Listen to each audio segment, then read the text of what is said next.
Hey guys, Dave here. I'm outside on Thursday the 22nd, and I just had to get some sun. It was a really chilly day, and I just wanted to make a special video because something interesting happened in the last 24 hours. Last night, a friend of mine who years ago I used to entertain in high school and the mall and that. She'd been following me with my problems with my doctors and my accident and everything. So she'd been messaging me and whatnot. And last night, as I was getting around to bed, she called after midnight. Something I normally not crazy about, but she just wanted to talk. She felt an impulse to call me and tell me that despite the crap I'm going through with dialysis and everything, I'm actually pretty awesome. And, like I said, normally I'm not crazy getting woken up, but it could be a lot worse messages. So, I accepted it, I took it, I talked for 20 minutes, it was cool. This morning, I'm waiting for a nurse to come to do my home visit in my wreck of a house. And there's a Doctor Who marathon on. I got to watch it last night, watching it today. And one of my favorite episodes, Vincent and the Doctor, was on.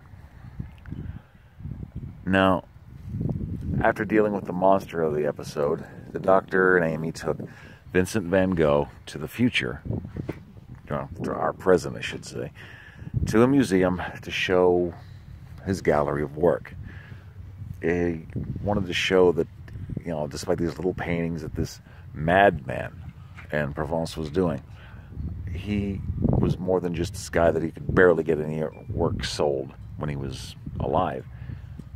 He showed him his gallery and all the things he did. The biggest thing that came out of that was there was a curator in the museum.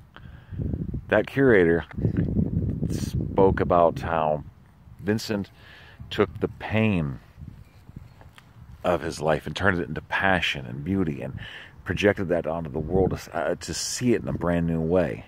And he said that no one else has ever done it before. People might not be able to do it quite the same way again. And then that guy, although disturbed, wasn't just one of the best artists in history, but possibly one of the best people. Now, that resonated with me. That was a big thing. And when I was writing my book, I was feeling very profound.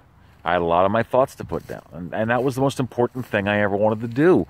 I had an urge that if something happened and I never made it, I wanted to put something out there where it was my thoughts, the way I thought about things, my essence, as it were. And I wished, I've said this on my Facebook, I've said this to people, I said that one day I would very much like for someone to think of my work, my writing, my comedy, my videos, just the whole of me, and describe me or care about me as much as the curator did in that episode about Vincent Van Gogh. And it was a little timey-wimey because it was a little backwards. But my friend called me last night after midnight. This morning, I saw that episode of Vincent the Doctor almost 12 hours later. And it reminded me of my wish. And what's more, it started making me think that maybe, just maybe, my wish was granted. I didn't know it. I'm an emotional powder keg, and I'll admit, I was so touched when I thought of that. I started crying tears of joy. I was out here for 10 minutes crying, trying to dry my frickin' eyes, waiting for the nurse to show up. So, thanks, Chris. I appreciate the words. I appreciate being there, and I appreciate you telling me that I'm apparently pretty freaking amazing, despite the fact that I don't always feel that way.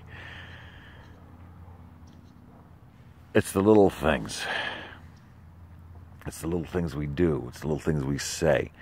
It's the little stuff we do for each other all the time. And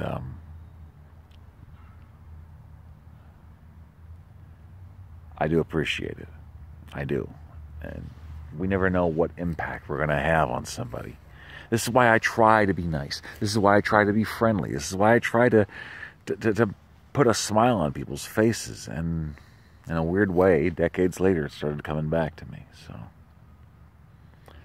I just wanted to make a video note of that. And let's face it, that's cool. Peace.